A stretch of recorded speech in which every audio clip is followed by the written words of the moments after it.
Assalamualaikum warahmatullahi wabarakatuh. Izin memperkenalkan diri. Nama saya Wika Haratunisa dengan NIM 2402070 dari Program Studi Pendidikan Teknik Bangunan.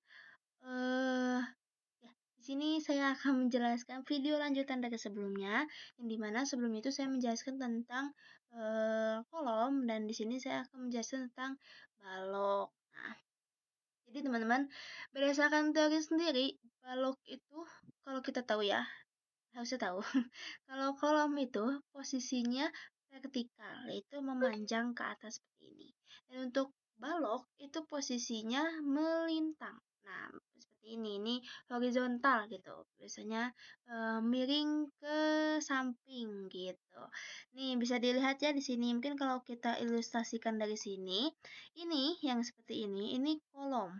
Nah, yang ke pinggir-pinggir gini itu namanya balok. Oke, sampai situ udah paham ya. Nah, untuk balok sendiri itu ada dua teman-teman. Yang pertama ada balok induk, yang kedua ada balok anak. Nih, kita searching dulu. Pengertian balok induk dan balok anak.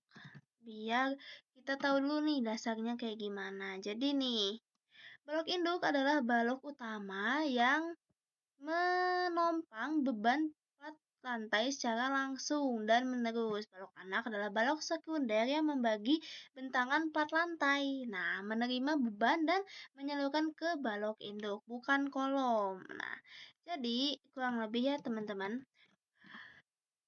secara singkatnya gitu ya, balok induk dan balok anak itu seperti ini. Ini bisa dilihat ya. Di sini kan ada balok yang terlihat lebih besar dan ada balok yang terlihat lebih kecil. Nah, itu tuh perbedaannya yaitu balok yang utama ini, yang besar ini, itu untuk yang menopang beban keseluruhannya. Nah, ketika beban, jadi gini teman-teman, panjang atau bentang dari setiap balok utama itu biasanya dilihat dari besarnya bangunan. Nah, dan itu juga ada ketentuannya sendiri-sendiri yang dimana biasanya sesuai dengan kebutuhan bangunannya itu setiap panjang balok per 3 atau 5 meter itu diberikan balok anak lagi. Nah, ini balok anaknya, jadi ini sepanjang ini kalau sudah melebihi batas kekuatannya itu akan ditambahkan balok anak. Begitu, teman-teman. Nah, jadi penjelasan secara apa ya? Teoritisnya lah gitu. Balok utama tuh merupakan salah satu elemen struktur yang berfungsi sebagai penopang utama beban pada bangunan. Nah, balok ini tuh menerima beban dari plat lantai. Ini plat lantai ini di sini. Ada dari plat lantai, dinding tahu ya. Terus balok anak nih, balok anak maupun beban hidup yang bekerja di atasnya. Nah, seperti yang teman-teman tahu, beban hidup itu ada beragam.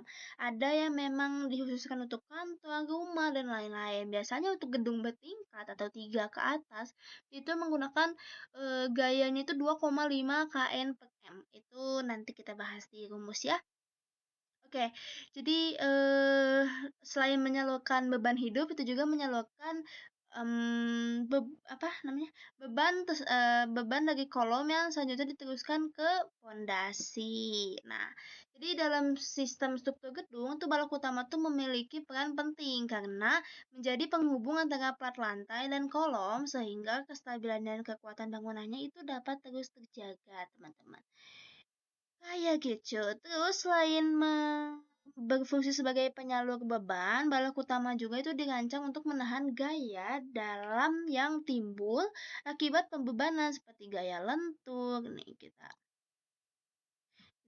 kasih kasih ini juga ya, gaya lentur. Terus apa namanya? Gaya lentur, gaya gesek, dan dalam kondisi itu ada namanya gaya torsi ini yang biasa dipelajarin dalam mekanika teknik, teman-teman. Gitu. Terus oleh karena itu dimensi balok tuh dan jumlah tulangannya yang digunakan itu harus memenuhi persyaratan perancangan agar mampu menahan beban yang bekerja tanpa mengalami keruntuhan. Nah, kalau kalian notice juga di video sebelumnya itu sudah saya jelaskan mengenai posisi penulangan pada balok maupun kolom. Nah, yang biasanya kalau misalnya, nah, Nih, jadi kalau misalnya diilustrasikan pada balok itu, di video sebelumnya itu kan ada penulangannya. Nah, penulangannya itu kalau misalnya ada di mana balok itu tidak kuat terhadap gaya tarik, dan di mana setiap ada gaya tarik itu harus dikasih besi untuk menahan yang tadinya keruntuhan atau retakan, kayak gitu. Nah, ini tuh, apa ya, perencanaan balok utama juga dilakukan berdasarkan hasil analisis struktur. Nah, nanti kita bahas ke hasil analisis strukturnya. Oke, ini tadi kita sudah masuk ke balok utama, sekarang kita lanjut ke balok sengkang. Nah, kurang lebih balok sengkang juga sama seperti yang sudah dijelaskan pada video sebelumnya mengenai kolom, yang dimana kolom dan juga balok itu memiliki cincin di antara masing-masing balok dan kolomnya. Untuk kolom dan untuk balok sendiri itu biasanya kurang lebih sama ya, aturannya seperti yang kolom karena harus dipasang juga cincin ini supaya tetap kuat gitu. Jadi nih tulangan-tulangan maaf, cincin-cincin ini tuh eh apa ini yang disebut sebagai sengkang gitu, tulangan sengkang. Nah, ini tuh dipasang tegak lurus atau melingkari tulangan utama pada balok dengan jarak tertentu sesuai hasil perencanaan. Nah, tulangan ini tuh umumnya gitu berbentuk persegi atau persegi panjang. Nih, ini kan ada yang bentuknya persegi panjang, ada juga yang persegi gitu. Seperti ini persegi. Nah, terus, tulangan ini tuh ya itu fungsinya untuk mengikat dan, menahan gitu, supaya tulangan utamanya itu tidak bergeser atau berpindah tempat, gitu. Ini tuh fungsinya untuk meningkatkan kemampuan balok dalam menahan gaya geser yang terjadi akibat pembebanan. Jadi disimpan ini tuh biar nggak geser teman-teman kalau nanti dikasih coran dan juga setelah jadi bangunan gitu. Nah, jadi selain berfungsi sebagai menahan gaya geser, tulangan sengkang juga itu berperan menjadi posisi tulangan utama agar tidak bergeser selama proses pengecoran. Nah, kurang lebih selama proses pengecoran ya. Nah, pada daerah tumpuan yang umumnya itu mengalami gaya geser lebih besar, nah jadi daerah pemasangan sengkang itu dibuat lebih rapat dibandingkan pada daerah lapangan untuk meningkatkan kapasitas geser balok. Jadi setiap jarak dari sini tuh biasanya ditentukan oleh kekuatannya sendiri teman-teman. Misal semakin besar besinya, semakin kuat maka jarak untuk sengkang itu juga bisa semakin longgar gitu. Dan di sini begini sekitar 10 sampai 15 cm per jarak masing-masing sengkangnya. Oke, seperti itu penjelasan mengenai teori dari baloknya. Sekarang kita masuk ke penjelasan secara etaps dan juga Excel teman-teman. Jadi dari etaps itu sama halnya seperti yang sudah dijelaskan di apa namanya? Di kolom yang dimana kalau kita udah masuk nih semua, ini maaf ya kurang lengkap karena biar cepat aja gitu filenya.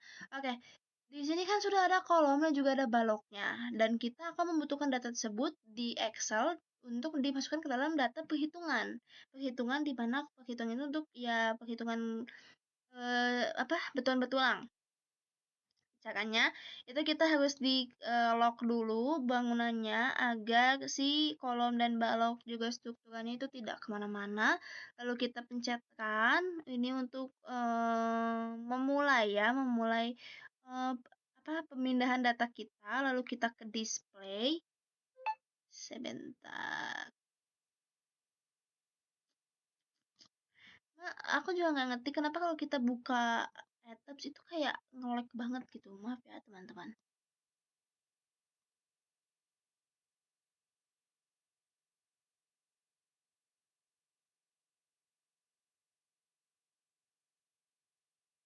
Aduh, aduh nge-lag banget. Kurang lebih seperti ini ya. Jadi setelah dari eh ya adalah biar cepat dulu. Nih dari display. Oh sorry, ini dan dulu. Dari display terus nanti di sini akan ada show table. Nah, di show tables itu kita masukkan data-data yang akan kita masukkan. Di sini belum ada area yang akan kita masukkan karena itu tuh adanya setelah di Jadi dipencet, kan itu ternyata nggak muncul, tapi nggak apa-apa, sebetulnya itu biasanya bisa diulang lagi ya teman-teman. Jadi pokoknya dari show table, terus kita masukkan data-data yang akan kita input untuk dijadikan Excel, setelah dari situ kita klik, ke Excel-nya, nanti bentuknya itu akan diberikan seperti ini. Nah, nanti setelah sudah di-input ke Excel, bentuknya akan seperti ini teman-teman. Dan ini tuh masih berantakan banget ya. Kalau misalnya teman-teman lihat di sini di bawah tuh ada elemen force-nya gitu. Yang dimana di sini beam untuk balok dan yang kolom itu untuk kolom seperti itu. Ini datanya yang akan kita butuhkan dan ini elemen join-nya gitu. Jadi elemennya akan maksudnya elemen dari penggabungan balok dan kolom. Oke, selanjutnya kita akan masuk ke penjelasan perhitungannya. Oke. Nah, teman-teman, jadi di sini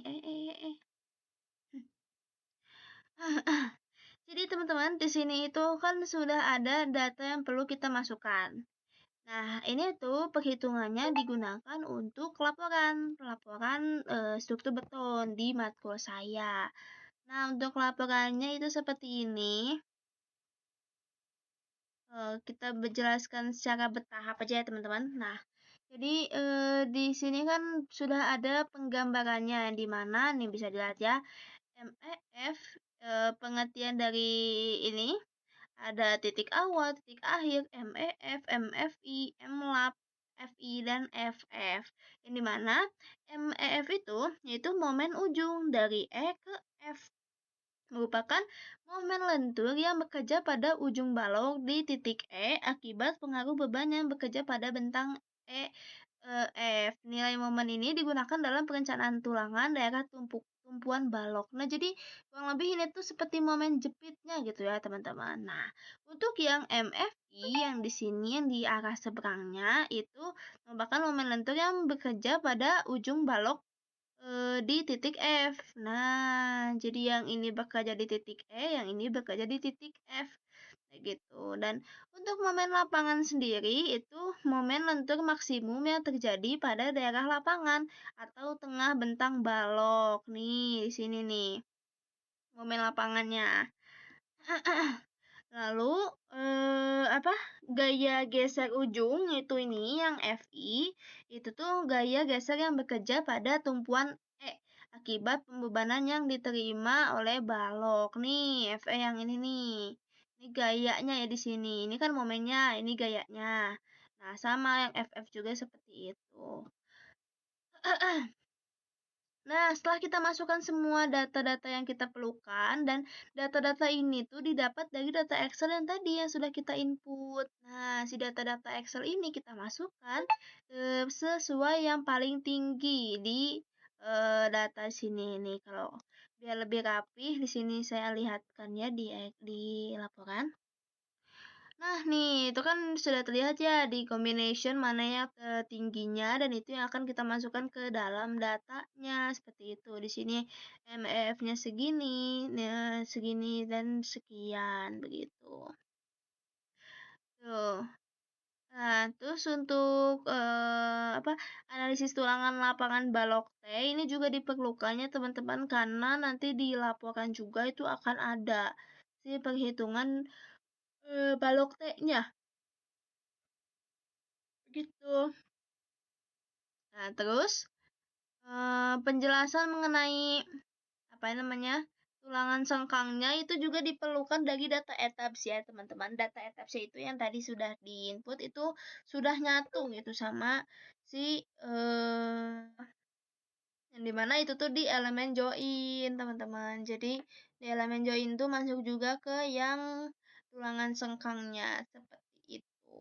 Nah, lalu di sini kan kita harus menggambarkan penulangannya nih akan seperti apa dan panjang dari baloknya sendiri akan seperti apa. Di sini panjang baloknya saya masukkan 6.900 kurang lebih 6,9 meter dan jarak antar baloknya itu 3,6 meter. Nih. Gini, tuh ini maksudnya gede-gede ya karena diameter besinya itu 16 dan untuk yang sengkangnya itu 8 seperti itu.